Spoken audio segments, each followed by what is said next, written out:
ce n'est pas tout. Je vous cite ici maintenant Newsweek, la coupure de journal originale du Newsweek, 28 octobre 1946, Affaires étrangères, page 46. The 13 steps, les 13 marches. Fanatisés. Les officiers de la prison décident à ce qu'aucune autre victime ne leur échappe. Immédiatement enchaînèrent les 10 survivants dans leur cellule. Puis pendant 90 minutes, aux petites heures du 16 octobre, ils se succédèrent l'un après l'autre aux potences. L'article va raconter comment les 10 vont être pendus, c'est passionnant, je n'ai pas le temps de vous le raconter. Je m'attache au dernier cité par l'article. Only Julius Streicher went without dignity. Uniquement Julius Streicher s'en alla sans dignité. He had to be pushed across the floor. Il fallut le pousser sur le plancher. Wild eyes, les yeux sauvages, and screaming, en hurlant « Hi Hitler !» Mounting the steps, en montant les marches, he cried out, il cria « And now I go to God. » Et maintenant, je vais vers Dieu. Mesdames, Messieurs, je pense qu'en la vie, il n'y a pas de moment plus poignant, plus authentique, plus criant qu'à la dernière seconde de ta vie. Ce nazi se trouve une seconde avant qu'il passe de l'autre côté. Elle a la corde au cou. Dans une seconde, la trappe va s'entrouvrir sous ses pieds. C'est pas le moment des blagues. Quelqu'un va mourir, c'est pas bon de faire une blague. D'autant plus il dit « And now I go to God ». Maintenant je vais vers Dieu. En allemand, und jetzt ich gehe zum Gott. Je vais maintenant vers Dieu. C'est le moment le plus poignant, le plus authentique de sa vie. Le voici, Julius Streicher. Avant, après. Il va hurler une parole avant de mourir. Cette parole, je ne sais pas d'où elle sort. Pas de ses tripes, de son âme, du plus profond de son être, le plus authentique qu'il puisse y avoir. Il regarda les témoins en face des potences et cria « Purim Fest 1946 ». C'est-à-dire fête de Purim 1946. En allemand, Purim Fest 1946. Clac, il meurt. Je ne comprends pas. Nous sommes au mois d'octobre. Purim se fête au mois de mars. Pourquoi ce nazi crie-t-il avant de mourir « Fête de Purim 1946 »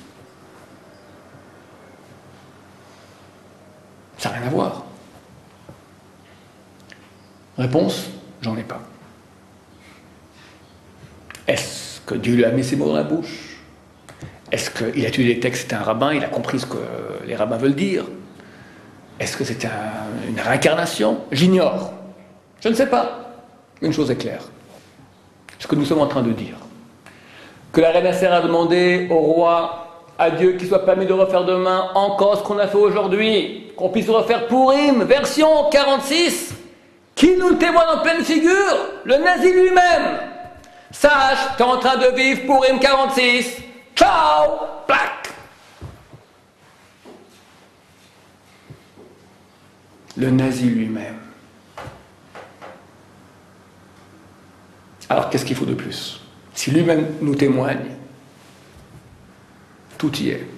La date, le quand, le pourquoi, le comment, et même lui tu le dis. Eh oh, c'est bien vrai, c'est ça, nous sommes en train de vivre pour une 46. Extraordinaire.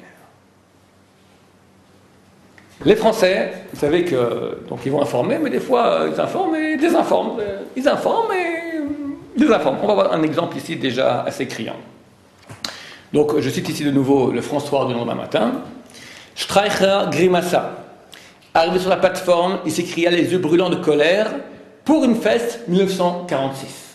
C'est-à-dire carnaval juif 1946. Ils ont tout escamoté. Carnaval juif. Dis qu'il a dit Purim, dis que c'est invraisemblable, dis que ça correspond à la fête d'il y a 2500 ans. Carnaval juif. Ça, tout l'essentiel de ce qu'on veut dire là a été escamoté. Bon point pour les Canadiens, la Gazette de Montréal sur microfilm. Lorsque le grand ennemi des Juifs, Julius Streicher, cria « Fête de Purim 1946 » avant son exécution, il faisait allusion à la célébration juive de leur délivrance dans l'Antiquité et de la pendaison de Haman, ennemi des Juifs, dans les temps bibliques. D'après le livre d'Esther dans l'Ancien Testament, Haman, le conseiller du roi des Perses, fut pendu. Les Juifs célébrèrent son exécution par la fête de Purim, un jour de réjouissance. La fête de Purim est célébrée dans le 6e mois de l'année juive, ce qui la fait tomber ordinairement dans le mois de mars de notre année. Bravo pour les Canadiens. La version argentine, pourquoi elle est marrante? El Diario de Buenos Aires para toda la República. Y entonces gritó. Il cependant cria. Purim Fest 1946. Parenthèse de la part du journaliste qui va expliquer aux Argentins qu'est-ce que c'est que Purim Fest. Purim es la fiesta judía. Purim est la fête juive qui est célébrée en el mes, le mois de septembre. Il n'a rien compris. Il n'a rien compris.